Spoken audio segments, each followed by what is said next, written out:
Assalamualaikum warahmatullahi wabarakatuh. Selamat malam teman-teman semua. Apa kabarnya hari ini? Sudah siap untuk menyimak pembelajaran prakarya kali ini? Pastikan kalian sudah menyiapkan buku dan alat tulisnya. Dan jangan lupa berdoa dulu ya sebelum kita memulai belajar.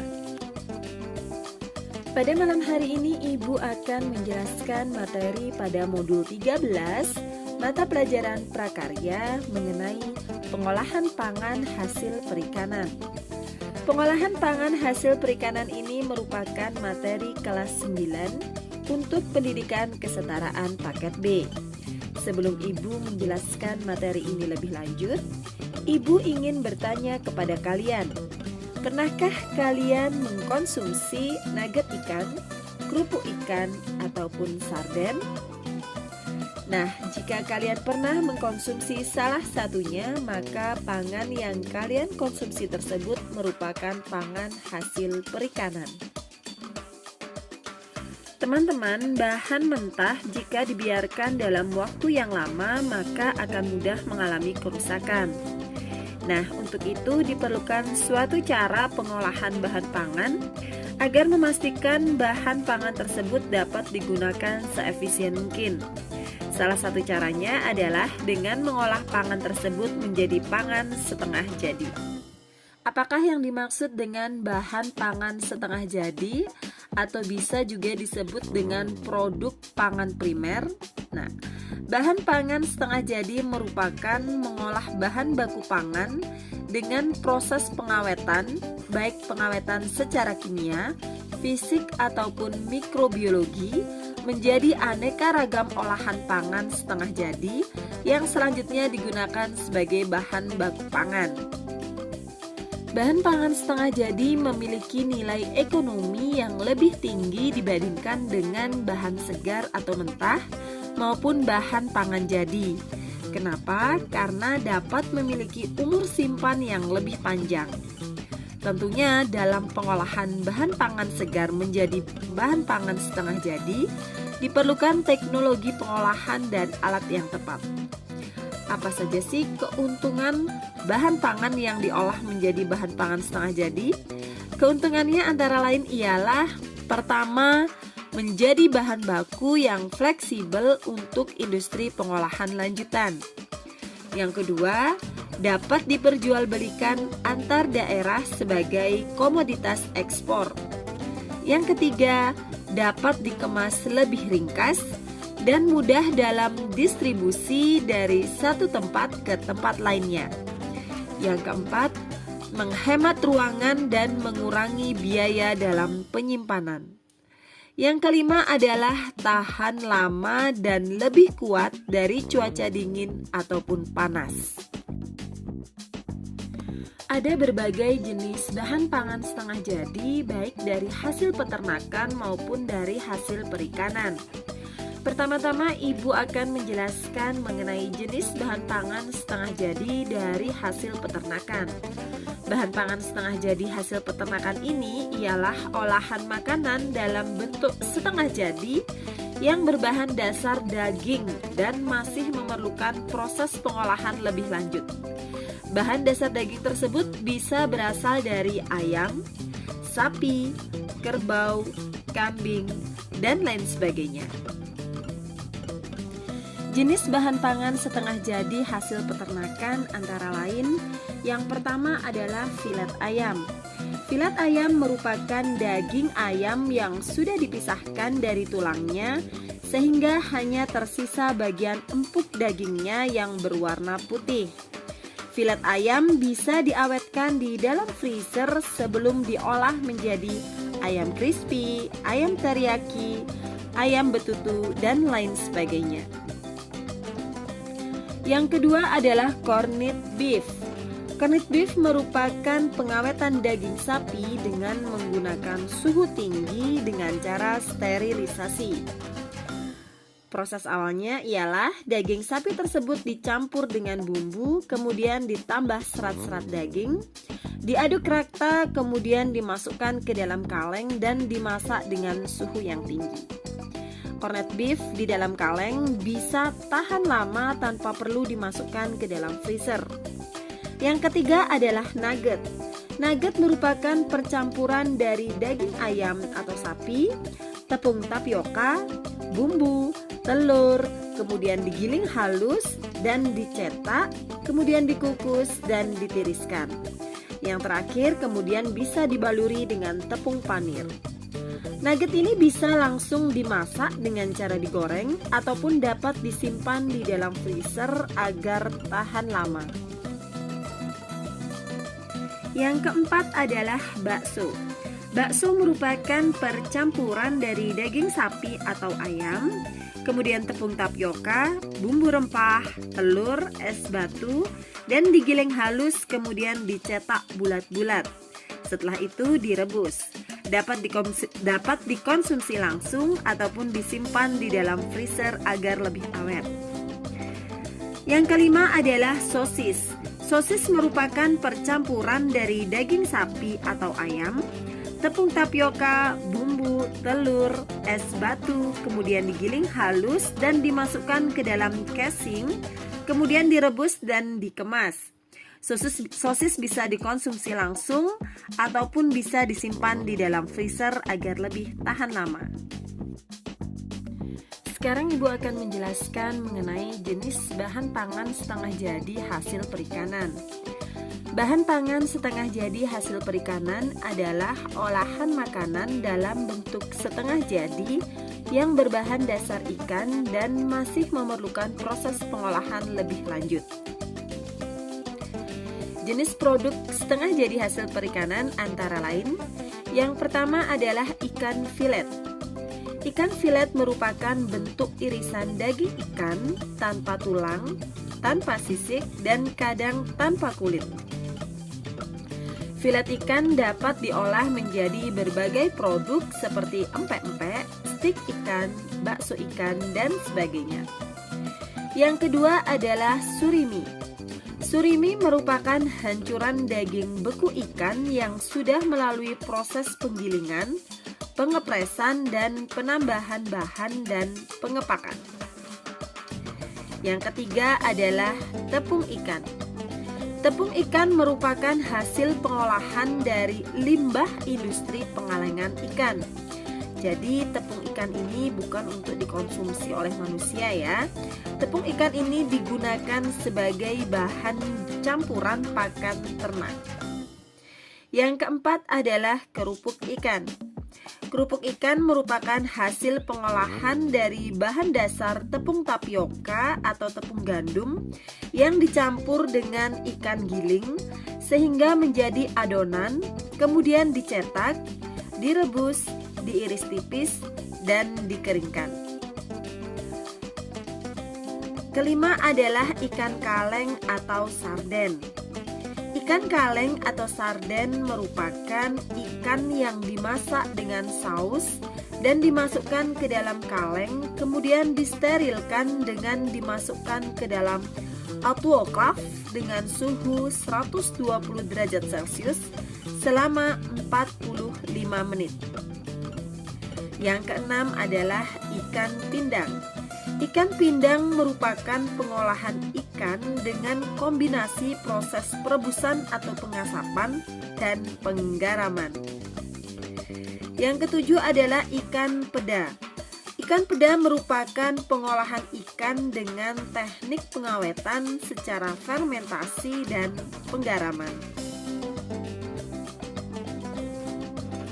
Sekarang Ibu akan menjelaskan lebih detail mengenai salah satu jenis bahan pangan setengah jadi hasil perikanan, yaitu surimi. Surimi secara harfiah berarti daging ikan yang dilumatkan atau dihaluskan hingga membentuk seperti pasta. Jadi surimi ini merupakan produk setengah jadi yang berupa protein ikan yang disimpan beku untuk kemudian dilelehkan dan diolah menjadi makanan jadi. Ada dua jenis surimi yang biasa diproduksi adalah yang pertama mu'en surimi, yaitu surimi yang dibuat tanpa penambahan garam. Dan yang kedua adalah ka'en surimi, yaitu surimi yang dibuat dengan penambahan garam. Jadi teman-teman, surimi itu bukan hasil akhir dari suatu proses pengolahan ikan, melainkan merupakan bahan baku untuk produk olahan surimi selanjutnya. Jadi surimi sendiri itu bentuknya adalah daging ikan yang dihaluskan, ya, daging ikan yang digiling sehingga menyerupai pasta. Nah, beberapa produk olahan surimi antara lain yang pertama adalah otak-otak ikan. Otak-otak ikan merupakan makanan yang terbuat dari surimi atau daging ikan yang dihaluskan, kemudian dicampur bumbu dan tepung dan dicetak kemudian direbus. Kemudian yang kedua adalah siomay ikan. Siomay ikan merupakan makanan yang terbuat dari surimi atau daging ikan yang dihaluskan, kemudian dicampur dengan bumbu dan tepung dan dibungkus dengan kulit pangsit. Yang ketiga adalah bakso ikan atau fishball ya. Bakso ikan merupakan makanan yang terbuat dari surimi atau daging ikan yang dihaluskan, kemudian dicampur dengan bumbu, tepung dan bahan lain, dicetak bulat dan kemudian direbus. Crab stick atau stik kepiting. Stik kepiting merupakan makanan yang terbuat dari surimi atau daging ikan yang dihaluskan, jadi tidak selalu dari kepiting ya. Kemudian diberi bumbu dan tepung dan diberi pewarna merah agar menyerupai kepiting. Setelah kita membahas mengenai pengolahan pangan setengah jadi, produk peternakan dan perikanan, tadi khususnya kita membahas lebih detail tentang pengolahan setengah jadi pangan hasil perikanan. Selanjutnya Ibu akan membahas sedikit saja materi mengenai keselamatan kerja. Di dalam kita mengolah bahan pangan, kita harus memperhatikan keselamatan kerja agar tidak terjadi hal-hal yang dapat mengancam keselamatan kerja kita. Apa sih itu keselamatan kerja? Keselamatan kerja merupakan keselamatan yang berkaitan dengan mesin, alat kerja, bahan dan proses pengelolaannya, landasan tempat kerja, dan lingkungannya, serta cara-cara dalam melakukan pekerjaan. Tujuan dari keselamatan kerja adalah yang pertama, melindungi buruh atau pekerja dari resiko kecelakaan pada saat dia melakukan pekerjaan.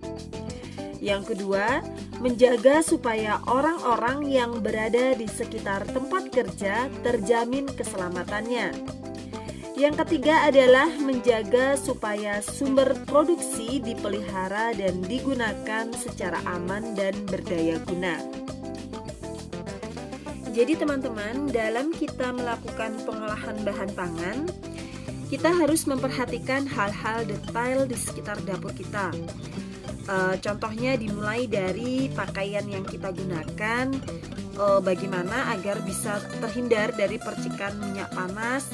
Mungkin baju yang kita gunakan lengan panjang, kemudian memakai celemek, kemudian penggunaan topi ya, koki biasanya kan ada topinya, agar rambut kita tidak jatuh ke dalam adonan. Atau mungkin menghindari meletakkan barang-barang yang berbahan plastik di dekat kompor agar tidak mudah terbakar dan lain sebagainya. Setelah kita mengolah bahan pangan hingga jadi atau setengah jadi, maka agar bahan pangan tersebut lebih menarik dan awet, maka bahan pangan tersebut perlu pengemasan sedemikian rupa, terutama apabila kita ingin menjualnya.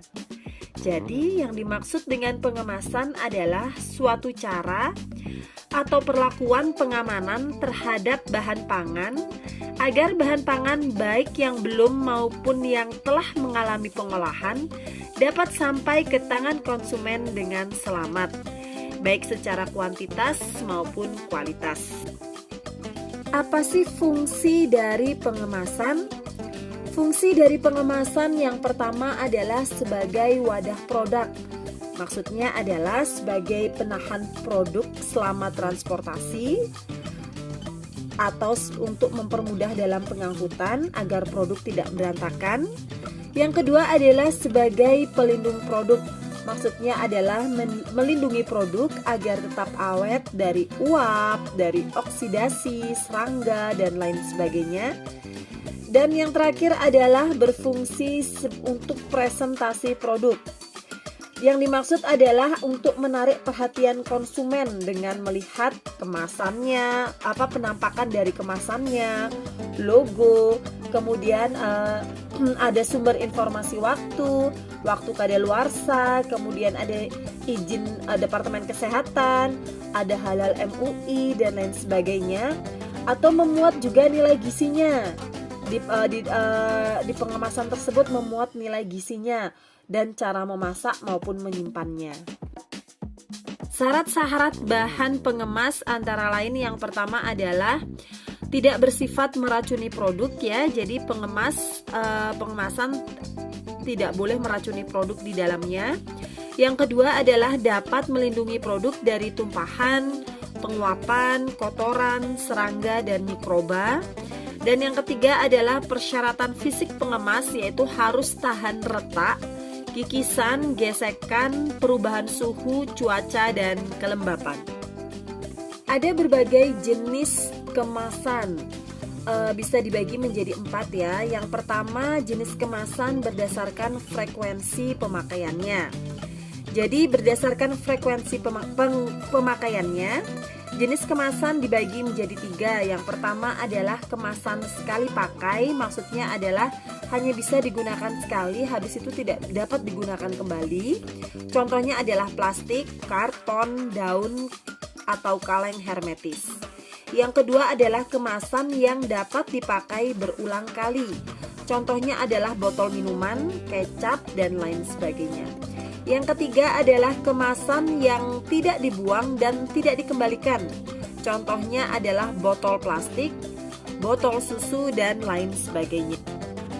Kemudian yang kedua adalah jenis kemasan berdasarkan struktur sistem kemas. Antara lain, yang pertama adalah kemasan primer.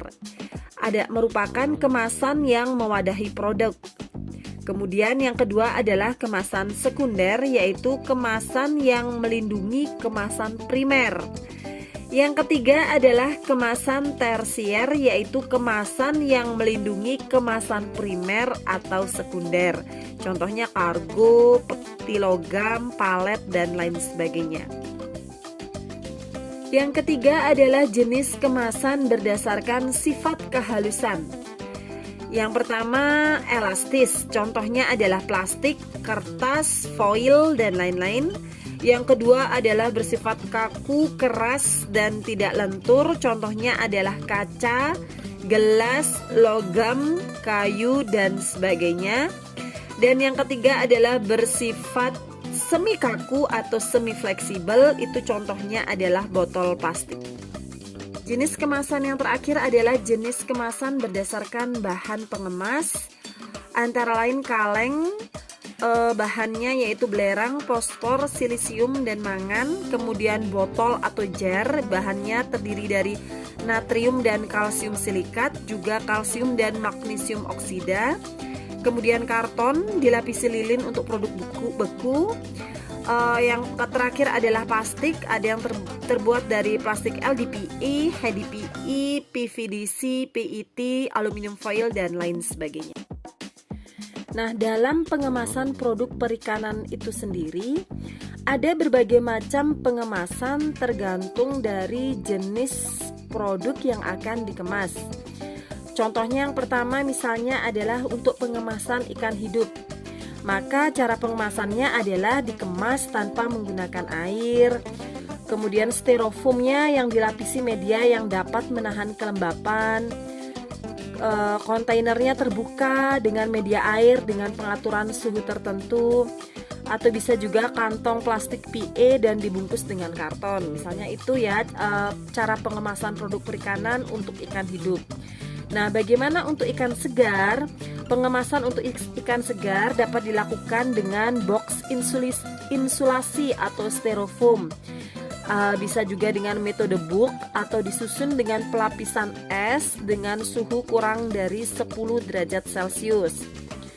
Bisa juga di fillet atau dimain segar untuk kelipi dengan menggunakan plastik PE dan box insulasi atau styrofoam dengan pelapisan es di sekeliling kantongnya dengan suhu kurang dari 10 derajat Celcius.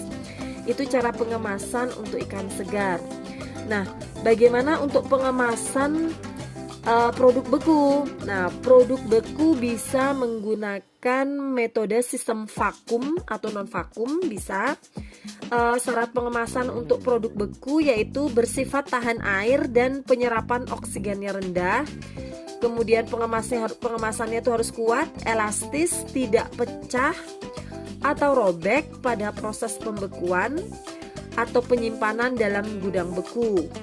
Kemudian tidak menyerap bau khas ikan atau bau dari luar, mudah ya untuk ditutup erat dan biasanya wadahnya itu atau pengemasnya itu mengkilat dan transparan. Nah, kemudian bagaimana untuk pengemasan produk pasta ikan? Nah, untuk produk pasta ikan misalnya nih sosis. Nah, produk pasta ikan kan misalnya sosis, bakso, otak-otak seperti itu ya. Untuk sosis bisa dimasukkan ke dalam film PVDC untuk direbus ya kan, kemudian dikemas menggunakan plastik HDPE dalam kondisi vakum dan LDPE untuk yang non vakum, kemudian bisa disimpan di dalam gudang beku seperti itu. Kemudian bagaimana untuk pengemasan untuk produk ikan kering?